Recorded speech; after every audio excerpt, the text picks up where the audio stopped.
give your energy and your love into the room. So I want to walk you for very long. We have start to finish with that tonight.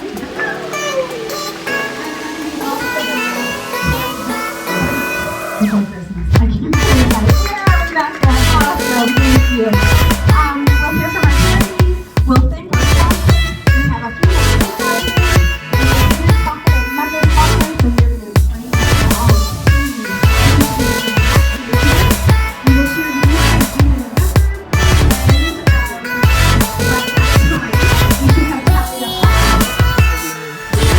It's another Wellness Wednesday, and with you today is your lady Lily. And today I'm going to be sharing with you a topic which is very important for the day, because today is the International Women's Day. I'm going to be sharing the topic on women with you.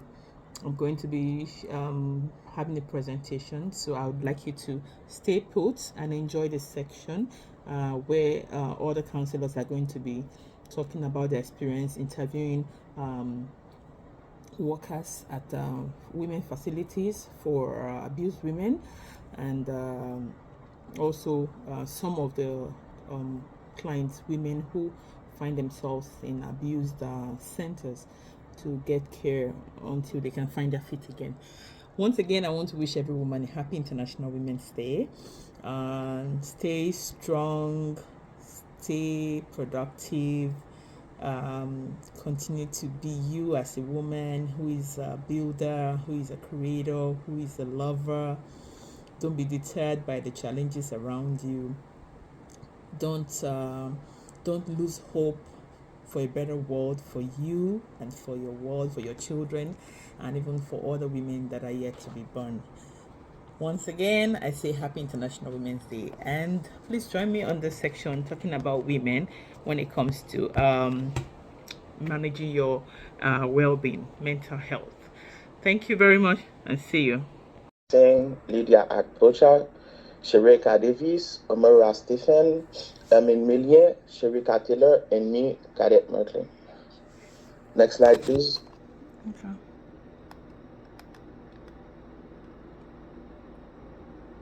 Go ahead.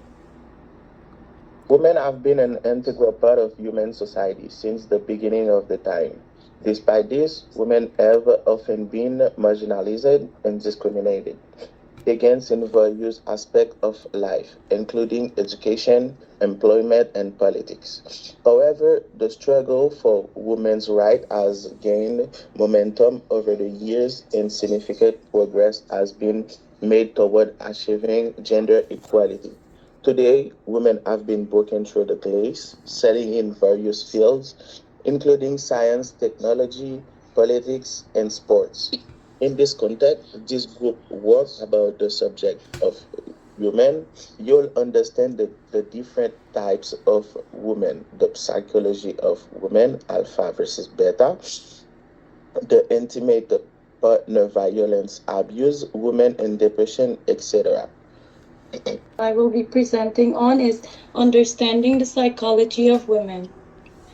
Understanding the varying psychological aspect of being a woman may allow us to understand how society treats women, the expectation put on women, any problematic stereotypical gender roles, and how these areas may impact the overall mental health of women. Women may experience the world differently than men because of how a patriarchal society affects them. There may be distinct economic differences, such as the gender pay gap, or social differences, such as an expectation for women to be primary caregivers.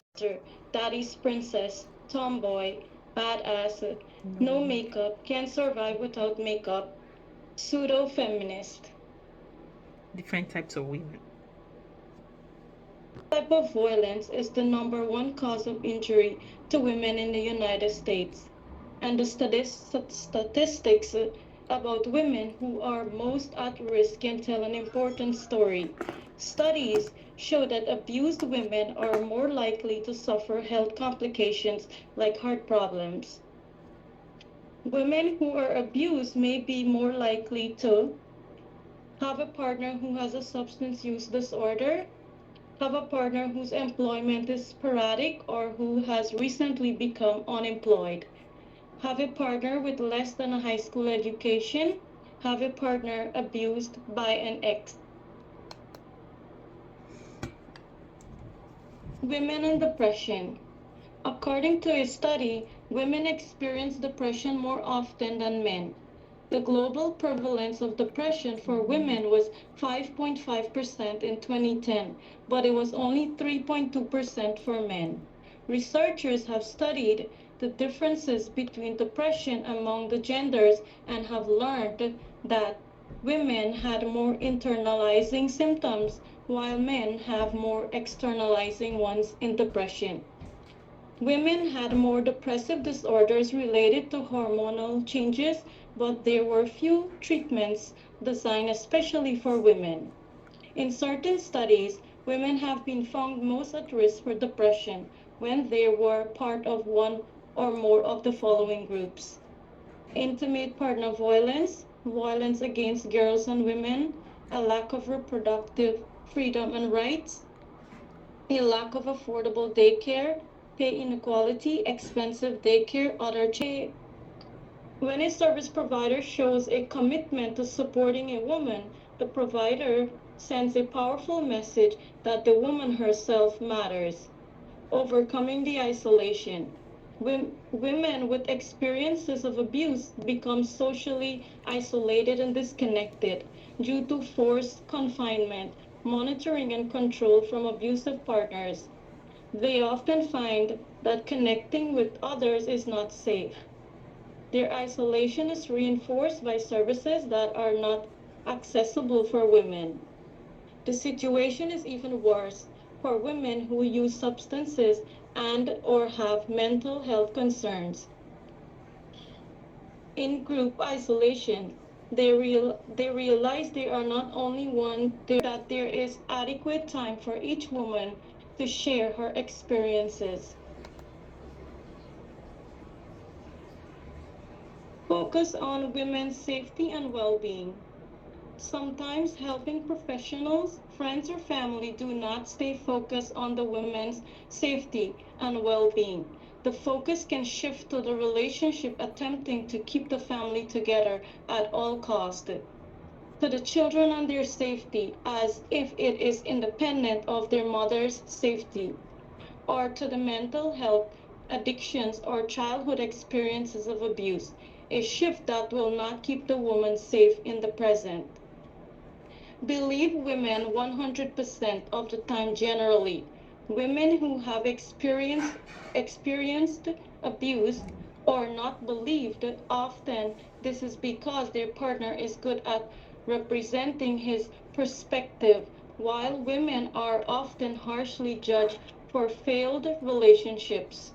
In this group, there is no debate or questioning of women's experiences of abuse. To say it could not have been that bad or surely you are exaggerating is devastating. Women tend to underreport abuse and downplay incidents. So in fact, the abuse is very likely worse than women are saying. It is incredibly powerful for a woman to know that she is being believed. Mental health, distress. We all have special T as a worker. We all have our part. Sometimes some specialize in housing, some for harm reduction, some for counseling, etc. Also, the kids sometimes we need counseling. It depends the case because all cases are different. Some more urgent and more critical than other. And when a client they here they have to follow rules. I'm not always tell them what to do or help them differently. Everyone treat the same. Only if tell her to give her to come and give her a place, and then they send her to this place. but they don't want no none of the information to disclose because it's a Go ahead, please. Yes. yes. So safety and security, for example, physical security of the facility, confidentiality of names, the address and other information, and visitation. Number 2 is use of share and private space. For example, housekeeping, maintenance of play area for children, the hours, respect of privacy, regulation of noise, and other house room. The number 3 is interperson communication and behavior between and among the residents, their children, and the staff. For example, use of violence, respectful communication. Another one is health, medical assistance, testing and disclose related to communicable disease, such as HIV, alcohol, cigarettes, and other substance use. Opportunity for this particular hours: assembly center, counseling, support group, workshop, training, community, shared children scheme, and meeting. To avoid working with women.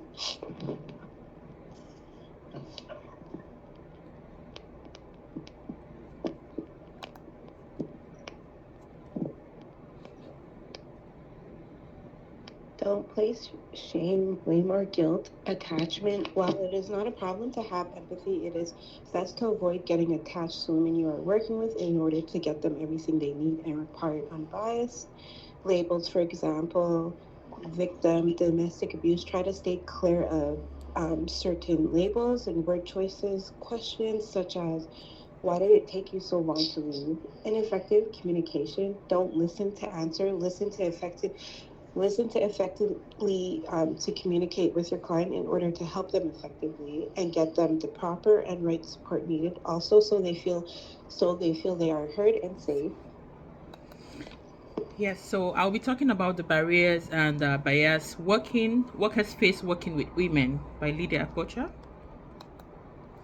So I had an interview with Bolu Cardoso of SB Support Services, managing abused women in Markham. So she said some of the barriers they face working with women include language barriers, having to deal with people from different countries, like as it is very peculiar in Canada. It's a country of diverse people, diverse languages and culture, and they come in different forms. So one of her challenges was dealing with people with the language that she couldn't understand. So at some point she had to get interpreters if she was prepared for such a client coming in. Race barrier as well, understanding some race, and some people also having to deal with her as a Black woman. Some were not comfortable working with her, and those are some of the barriers that she also faced. And eligible clients, some clients are not eligible for her to take in because they don't meet the requirements, like they cannot afford some of her payments. So though it's actually a not-for-profit, but they also get to meet some requirements for them to be able to for her to be able to see them. Then ability to spread the information. Those were some of her challenges. Digital and mobile challenges. They said some clients who can afford phones and internet were also limited, especially for the older and uneducated clients.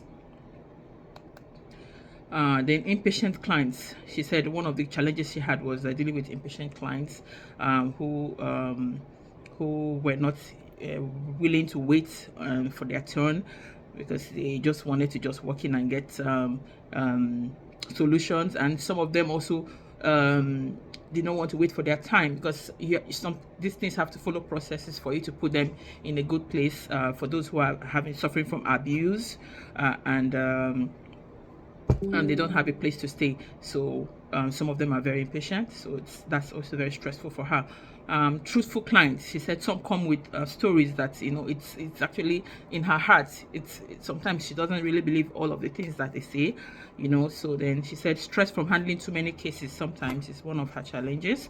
And then extra baggage, like for the clients who come with children, or they want to leave their home but they want to go with their children, and then she has to deal with all of that. Then forgetful clients as well. So some actions required to be effective in working with women. She said she needed to be very organized, keeping notes and proper records of each client, to be able to communicate in the language that they understood, if possible, get an interpreter sometimes. She said actively paying attention and listening without being judgmental was one of the skills that she had to maintain in order to be able to be effective working with them. She also said that she has to be very empathetic and respectful so that she can get the best information from the women, and know that the best possible way to help and support them. She gets grant support from government and donors who are concerned about helping abused women find their fit. So thank you very much from Lydia Poja.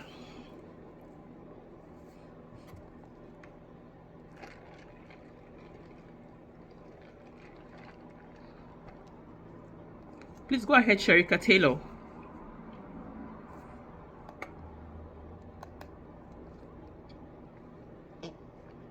The client's perspective.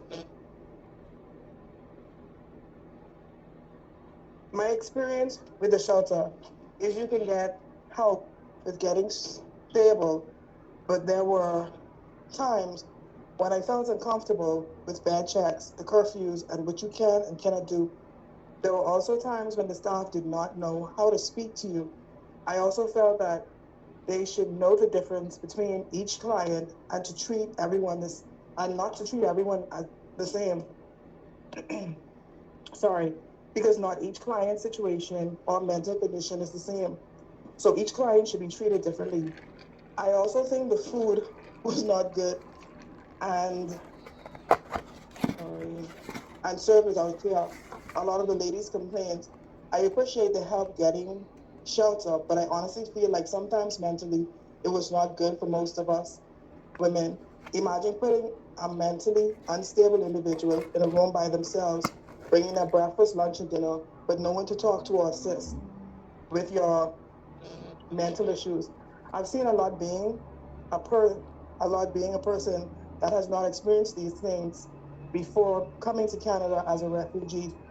I am appreciative, don't get me wrong, but I think some adjustments can be made to the way things work.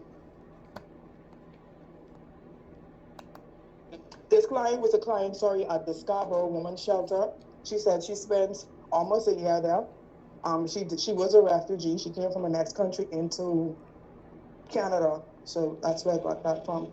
This worker is also from Scarborough Women's Shelter, and her perspective is, as a worker, from my perspective, the difference between us and the clients are we look at things professionally and as a system, whereas clients somehow make things a personal thing. We do have a lot of clients that we deal with. Also, a system that we have to go through in order for things to happen the way they should for each other, for each client, sorry. Most clients think we come to work, don't care, and take our time, when that is not the case. You have 3 caseworkers, 120 women, all with different situations. This one hasn't brought that to you, and the other person hasn't brought the other. This person missing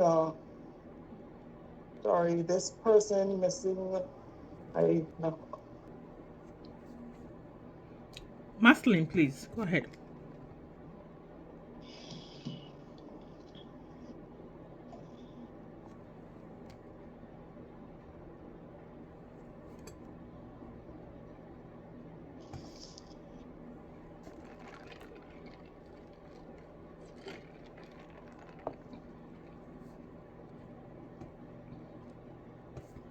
To summarize our project, we went Can you through. hear me? Please go ahead, Maslin. Okay. To summarize our project, we went into depth about our topic about women and abuse and the things women have to go through in life and the challenges they may face and all the different type of support that is accessible to women, whether it is for any type of form of abuse, depression, or mental illness. Also, group members went to get more insight from different facilities to get inside and answer from workers and clients so we could get a better understanding of the type of services they provide and programs, etc. Thank you very much. Thank you, guys. So that was the end of our presentation today. Handling issues with women. Some women face abuse, and then their care that they can actually get. Don't die in silence. Dealing with your situation, seek help, because help is there, but you need to find out where it is and then you need to go for it. Take responsibility for your life. Align your life. Don't depend your happiness or the strength of your life on someone else. If there are issues, your life is broken, get up and try to fix it by the help of the Almighty. Yes, women can be anything they want to be. Gone are the days where women will be looking forward to having a good life because there's a man in their life. Oh, I'm going to be sitting by the side of a man's car. No, women buy their own cars now. They even buy cars as a gift for men. So this day, I encourage you as a woman to know your worth and to live your life. Don't be limited. No matter what you're going through, even if you're going through abuse, lack of education, lack of financial opportunities, or what do I even say, strength to carry on. Just find the